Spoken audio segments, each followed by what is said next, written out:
رسوله الكريم أما بعد فأعوذ بالله من الشيطان الرجيم بسم الله الرحمن الرحيم الذين ينفقون أموالهم بالليل والنهار سرا وعلانية فلهم أجرهم عند ربهم ولا خوف عليهم ولا هم يحزنون الذين يأكلون الربا لا يقومون إلا كما يقوم الذي يتخبطه الشيطان من المس ذلك بأنهم قالوا إنما البيع مثل الربا وأحل الله البيع وحرم الربا فمن جاءه موعظة من ربه فانتهى فله ما سلف وأمره إلى الله ومن عاد فأولئك أصحاب النار هم فيها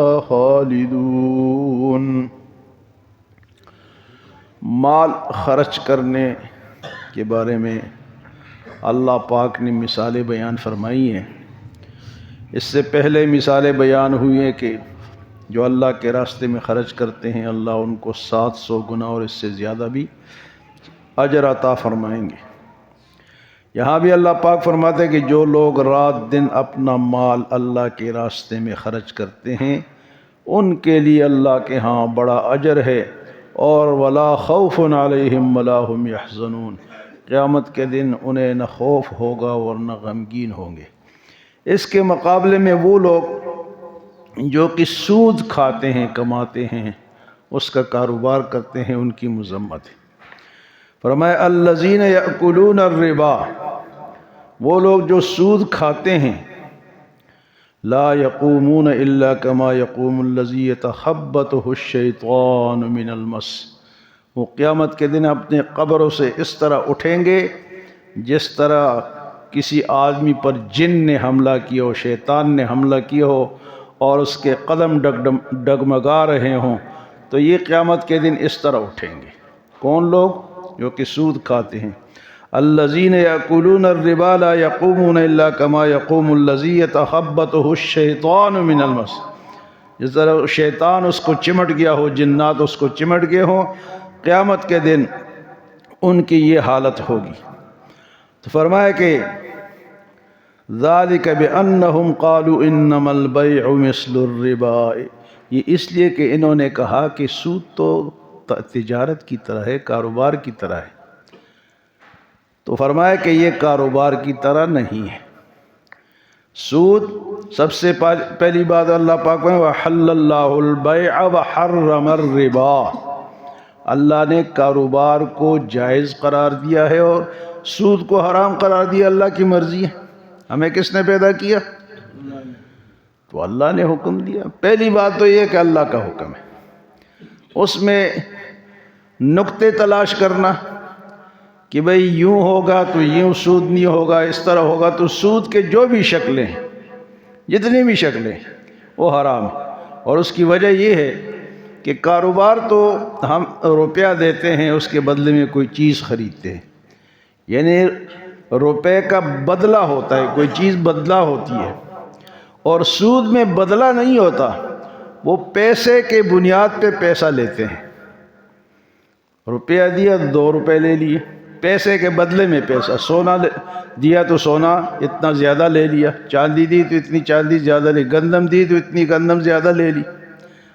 یہ جائز نہیں۔ آپ 100 روپے کی گندم خریدو، سبزی خریدو، وہ ان پیسوں کا بدلہ ہے، عوض ہے۔ لیکن یہ جو سود پہ دی جا رہی ہے، اس کا کیا بدلہ ہے؟ اس کا کوئی بدلہ نہیں۔ یہ صرف پیسے کو پیسے پہ بیچا جاتا ہے۔ پیسے کو مطلب آپ نے 100 دیے تو 110 آپ کس چیز کے لے رہے ہیں؟ ان پیسوں کے لے رہے ہیں، جو کہ ناجائز ہے۔ اسی طرح کوئی چیز، گندم آپ نے لی، کلو گندم آپ نے کسی کو دی اور پھر آپ 2 کلو لیتے تو حرام ہے۔ ہاں اگر جنس میں فرق ہے کہ ایک اعلیٰ ہے کہ مثلاً آپ نے 1 کلو گندم دی اور 2 کلو جو لے لیے، وہ تو جائز ہے، کیونکہ جو کی قیمت کم ہے، گندم کی زیادہ ہے۔ اس طرح چاول لے لیں، مکئی لے لیں، باقی دالیں لے لیں۔ سونا آپ نے دیا تو اس کے بدلے میں اتنا ہی سونا آپ لیں گے، زیادہ نہیں لے سکتے۔ چاندی آپ نے دی تو اس کے بدلے میں اتنی ہی چاندی واپس ہوگی، اس سے ایک ماشا کمی زیادتی۔ جو زیادتی ہوگی سونے پہ سونا، گندم پہ گندم، مالٹے پہ مالٹا، تو یہ سود ہے۔ اور فرمایا کہ اس کو کبھی بھی یہ آپ کو نفع نہیں دے سکتا، کیونکہ اللہ نے فرمایا کہ میں نے تجارت میں نفع رکھا ہے، صدقات میں نفع ہے۔ صدقہ دو، آپ کو فائدہ ملے گا، آپ کے مال میں برکت ہوگی، اگلے خوش ہوں گے، آپ کے ساتھ محبت کریں گے۔ اور اگر آپ سود لیں گے تو کہیں یار بڑا سود خور آدمی ہے، اس نے تو مجھے تباہ کر دیا، میرا بیڑا غرق کر دیا، ایک بد دعائیں دے گا، وہ جناب لڑائی جھگڑے ہوں گے۔ تو یہ حضور صلی اللہ علیہ وسلم نے آخری خطبے میں ارشاد فرمایا کہ خطبہ حجۃ الوداع میں، کہ آج سے پہلے جتنا سود ہو چکا وہ ہو چکا۔ اس کے بعد سب سے پہلے میں اپنے خاندان حضرت عباس نے لوگوں کو پیسے دیے ہوئے تھے، میں اپنے چچا عباس کے سارے سود کو معاف کرتا ہوں، وہ اصل رقم آپ ان کو دے، سود نہیں دیں گے۔ تو یہ تو کافروں کے لیے یہ بیان ہے، آج مسلمان اس میں مبتلا ہے۔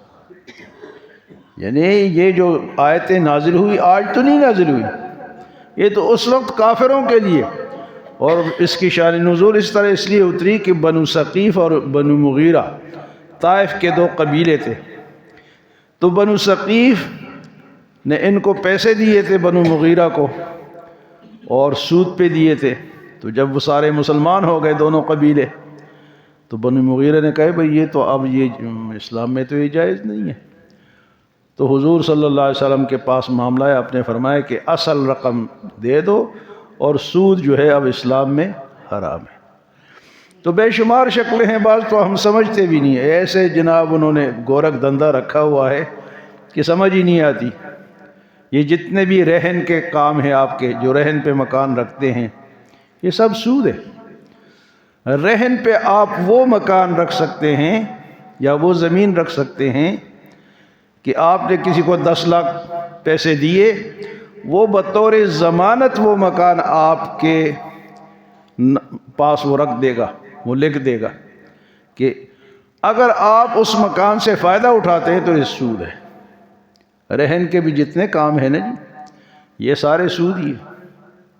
آج کل مکان لے رہے جی، رہن پہ فلانے نے مکان لے لیا، فلانے نے دے دیا، اور جناب 2000 کرایہ مقرر کر دیا، 10,000 کرایہ تھوڑا مقرر کر دیا، یہ تھوڑا بھی حرام ہے۔ آپ یہ کر سکتے ہیں بطور ضمانت، اس کے مکان لے لے، 10 لاکھ دے دے، جب وہ دے گا تو یہ ضمانت کے طور پہ آپ اس کا مکان واپس کر دیں گے۔ بطور ضمانت آپ رکھ سکتے ہیں، لیکن اس سے فائدہ نہیں اٹھا سکتے، اس سے کرایہ وصول نہیں۔ گاڑی ہے، گھر ہے، زمین ہے، یہ سب کے لیے ہے۔